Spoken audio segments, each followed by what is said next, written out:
দর্শক, দিনাজপুরেও ধান চাল সংগ্রহের লক্ষ্যমাত্রার সিংহভাগই পূরণ হয়নি এখনো। এ নিয়ে জানাতে যুক্ত হচ্ছেন সহকর্মী ফখরুল হাসান পলাশ। 17 নভেম্বরের পর এ পর্যন্ত লক্ষ্যমাত্রার কত ভাগ পূরণ করা হয়েছে? কৃষক মিল মালিকরা কি বলছে?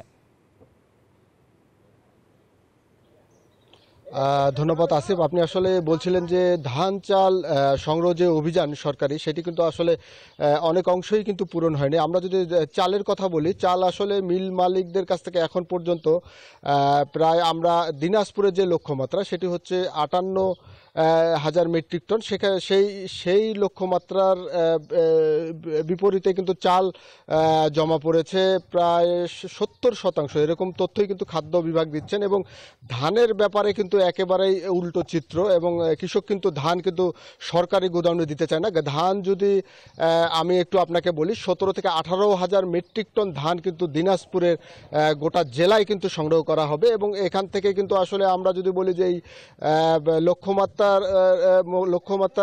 বিপরীতে কিন্তু মাত্র 8% ধান এই পর্যন্ত কিন্তু কৃষক দিয়েছেন। এবং যেটি বলছেন আসলে খাদ্য বিভাগ, যে তারা বলছেন যে আসলে চালের লক্ষ্যমাত্রা পূরণ হলেও ধানের লক্ষ্যমাত্রা কিন্তু শেষ পর্যন্ত পূরণ হবে না। এবং তারা বলছেন যে ধানের যে দাম সেটি আসলে বাজারেই কৃষক ভালো পাচ্ছেন, যার কারণে কিন্তু বাজারে কিন্তু সেসব ধান কিন্তু তারা বিক্রি করছেন এবং সরকারি গোডাউনে দিতে অনীহা প্রকাশ করছেন। তো দিনাজপুর থেকে এই ছিল আমার কাছে ধান চাল অভিযান নিয়ে সর্বশেষ।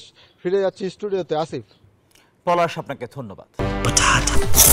বাছাই করা আলু আর স্পাইসি সিজনিং এ প্রাণ পোটাটা চিপস নাকি বিস্কিট খেয়ে বোঝে না।